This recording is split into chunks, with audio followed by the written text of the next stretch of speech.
열린교회 성도 여러분 안녕하세요. 2월 16일 매일 성경 묵상 함께합니다. 오늘 함께 나눌 말씀은 요한복음 13장 18절에서 30절의 말씀입니다. 함께 읽겠습니다. 내가 너희 모두를 가리켜 말하는 것이 아니니라. 나는 내가 택한 자들이 누구인지 알미라. 그러나 내 떡을 먹는 자가 내게 발꿈치를 들었다 한 성경을 응하게 하려는 것이니라. 지금부터 일이 일어나기 전에 미리 너희에게 일러둠은 일이 일어날 때에 내가 그인 줄 너희가 믿게 하려 함이로라. 내가 진실로 진실로 너희에게 이르노니 내가 보낸 자를 영접하는 자는 나를 영접하는 것이요 나를 영접하는 자는 나를 보내신 이를 영접하는 것이니라. 예수께서 이 말씀을 하시고 심령이 괴로워 증언하여 이르시되 내가 진실로 진실로 너희에게 이르노니 너희 중 하나가 나를 팔리라 하시니 제자들이 서로 보며 누구에게 대하여 말씀하시는지 의심하더라. 예수의 제자 중 하나 곧 그가 사랑하시는 자가 예수의 품에 의지하여 누웠는지라. 시몬 베드로가 머리짓을 하여 말하되 말씀하신 자가 누구인지 말하라 하니 그가 예수의 가슴에 그대로 의지하여 말하되 주여 누구니이까.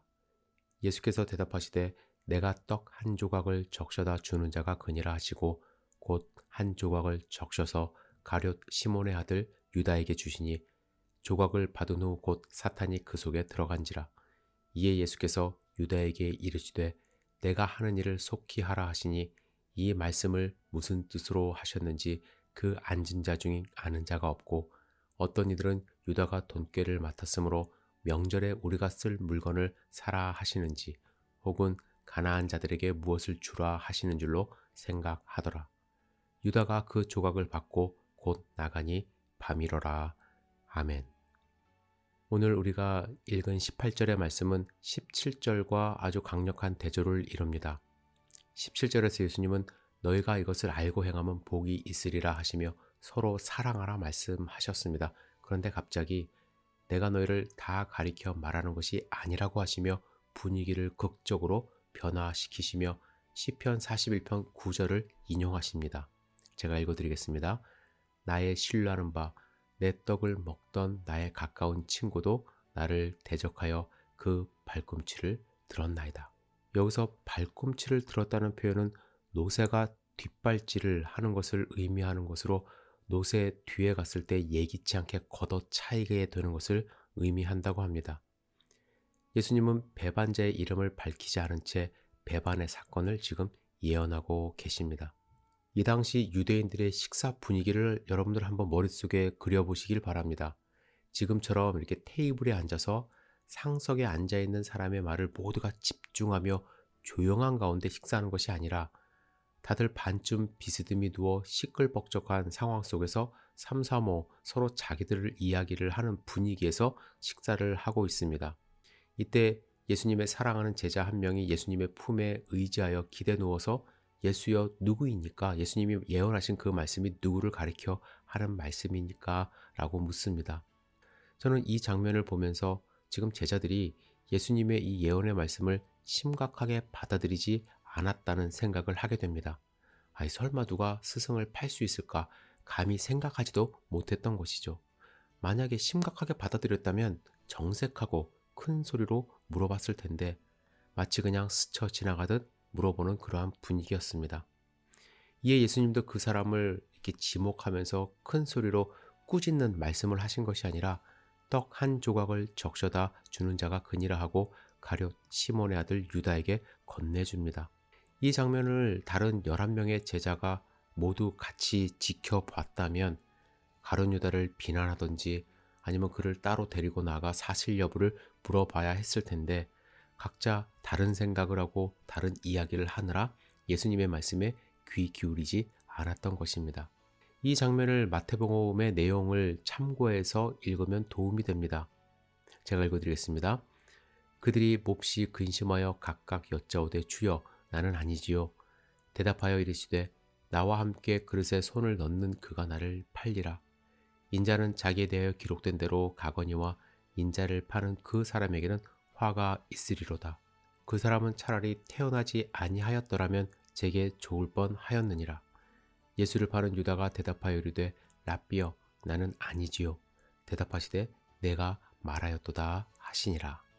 예수님은 큰 소리로 그를 지목하시며 유다가 나를 팔려 한다 이런 말씀을 하지 않으셨지만 분명히 말씀을 하셨습니다. 그런데 제자들은 예수님의 말씀을 못 들었는지 아니면 유다를 신뢰하고 있었는지 지금 무슨 상황인지 전혀 생각이 없었던 것으로 보입니다. 오늘 본문 말씀을 묵상하며 두 가지를 생각해 봅니다. 첫째는 그리스도께서 택한 사람이라 할지라도 그 외모로 판단할 수 없다는 것입니다. 유다가 재물을 담당했다는 것은 외형적으로는 신뢰가 있었다는 것입니다. 하지만 그는 아무도 모르게 돈에 손을 대었고 결국 돈 때문에 예수님을 팔게 됩니다. 제가 사람을 의심하며 봐야 한다고 말씀드린 거 아닙니다. 하지만 누구든지 사탄의 시험에 빠질 수 있다는 가능성을 염두에 두고 서로를 위해 기도하며 공동체를 이루어야 한다고 말씀드리고 싶습니다.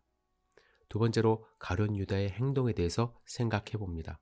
어떤 분들은 가룟 유다가 예수님을 팔게 된 것은 하나님의 예정하심이었기 때문에 그는 지금 하나님의 뜻을 행한 사람이 아닙니까? 이런 생각을 하는 분도 계십니다.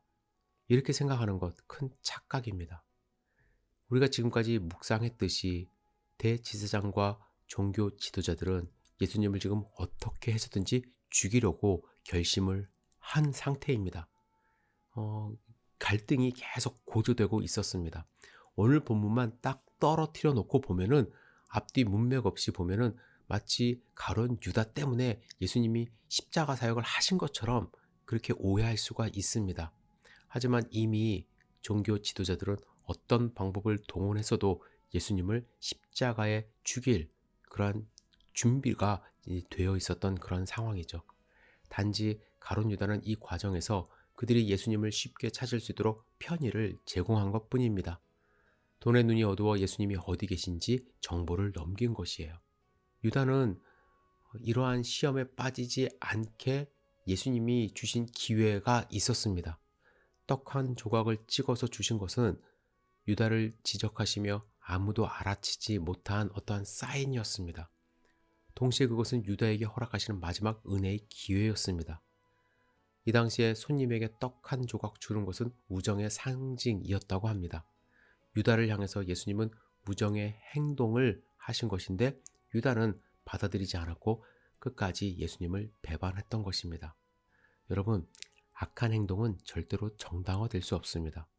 하나님은 언제든지 우리 악한 생각을 돌이켜 회개하기를 기다리고 계십니다. 우리는 너무 쉽게 예수님을 모른다고 부인한 베드로가 될 수 있고 또 예수님을 배반한 가룟 유다가 될 수도 있습니다. 따라서 내 자신을 돌아보며 늘 깨어 기도하는 하나님의 자녀가 되어야 할 것입니다. 흔들리지 않게 우리는 기도함으로 주님께 나아가는 삶을 살아야만 합니다. 기도하겠습니다. 전능하신 주님, 오늘 본문을 통해서 가룟 유다의 행동을 돌이켜보며 내 자신을 돌아볼 수 있도록 인도하여 주시옵소서. 또한 예수님을 모른다고 부인했던 베드로도 우리 마음 가운데 새기며 생각해 볼 수 있도록 인도하여 주시고 우리의 삶 속에서 예수님을 배반하지 않도록 인도하여 주시옵소서. 하나님을 더욱더 의지하며 살아가는 하나님의 자녀들 될 수 있도록 축복하여 주시옵소서. 예수님의 이름으로 기도드렸사옵나이다. 아멘.